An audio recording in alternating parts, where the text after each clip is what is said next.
मेरा बचपन से ही सपना था कि मैं एक वाइल्ड लाइफ फोटोग्राफर बनूं, पर जैसे जैसे मैं बड़ा होता गया और जिम्मेदारियां कंधे पर पड़ती गई ना, मेरा दुनिया को देखने का नज़रिया भी बदलता गया।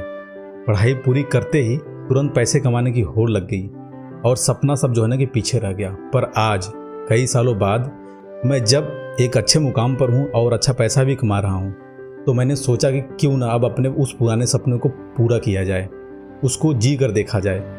भले कुछ ही दिनों को लिए किया जाए, लेकिन किया जाए। बस फिर क्या था, मैंने कुछ अपने साथियों को लिया और निकल गया नैनीताल की वादियों की सैर करने।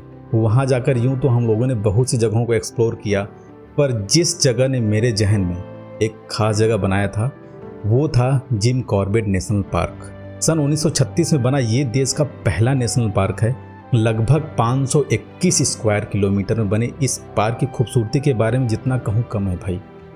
पार्क का 73% एरिया पूरा जंगल है और 10% घास के मैदान है। जंगल के इस इलाके के साथ कोई छेड़छाड़ नहीं किया गया है, जिसकी वजह से ये पार्क और भी खास लगता है। चूंकि ये पार्क बहुत बड़ा है तो उसे पूरा नहीं घूम सकता कोई, इसलिए टूरिस्ट के घूमने के लिए जो है 7 मेन जोन बनाए गए हैं, जिसमें कि सीताबनी जोन है, सोना नदी, बिजरानी, झिरना, दुर्गा देवी, ढिकाला जोन और फाटो जोन में अलग अलग जो है कि डिवाइड किया गया है।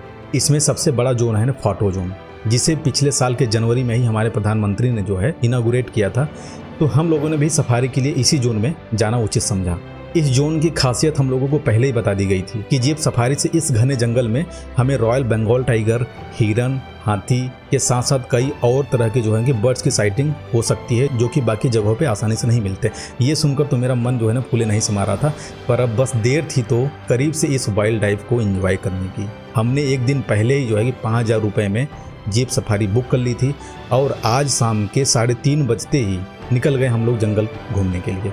साथ में पार्क की तरफ से एक ड्राइवर और गाइड भी मिला, जो हमें पूरे रास्ते से रिलेटेड इन्फॉर्मेशन देते रहे। सफारी शुरू हुए लगभग 2.5 घंटे बीत चुके थे।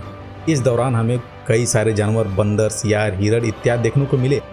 कुछ दूरी पर छोटे छोटे वाटर सोर्सेज भी थे, जहाँ पर पानी पीने के लिए जानवर अक्सर आते रहते हैं। तो हमें लगा कि वहाँ पे हम लोग इंतज़ार करेंगे तो टाइगर की साइटिंग हो सकती है। पर अब आखिर के 30 मिनट बचे थे, तो मेरे साथ साथ बाकी सबने भी जो है ना टाइगर देखने की उम्मीद बिल्कुल एकदम छोड़ दी थी। फिर हमें पेड़ पर बैठे बंदरों की एक कॉलिंग सुनाई देती है और टाइगर देखने की हमारी उम्मीद फिर से जाग जाती है। जंगल में अक्सर होता ये है कि जब आसपास टाइगर मौजूद होता है तो जंगल के जानवर कॉलिंग के जरिए जो है एक दूसरे को खतरे का आगाह करते हैं। तो कॉलिंग सुनते ही हम लोगों ने अपनी सवारी वहीं टिका दी और बैठ गए, इस आस में कि शायद अब जो है टाइगर नज़र आ जाएगा। आज किस्मत हमारी अच्छी थी, टाइमिंग भी अच्छी थी कि फाइनली हमें झाड़ियों से निकलकर आते हुए एक टाइगर को देखने का सौभाग्य प्राप्त हुआ। वो टाइगर धीरे धीरे हमारी जीप के करीब आ रहा था। उसके बढ़ते कदम मेरे दिल की धड़कनें बढ़ा रहे थे। इंटरनेट पर मैंने कई सारे ऐसे वीडियोस देख रखे थे जिसमें जंगल में घूमने गए टूरिस्ट पर कई बार जानवर जो है अटैक कर देते हैं। मेरे दिमाग में इस वक्त वो सब सारी वीडियो घोड़े की स्पीड से दौड़ रहे थे, पर हमें गाइड ने पहले ही बता रखा था यहाँ के जो जानवर हैं टूरिस्ट पर हमला नहीं करते। गाइड की इस बात के सहारे ही हम लोग एकदम शांति से जीप पर बैठे रहे और टाइगर को देखते रहे। करीब 5 मिनट तक हम लोग वहीं पे रुके, फिर टाइगर को देखने के बाद वहाँ से आगे बढ़े। रास्ते में हमने अलग अलग तरह के चंदन के पेड़ भी देखे।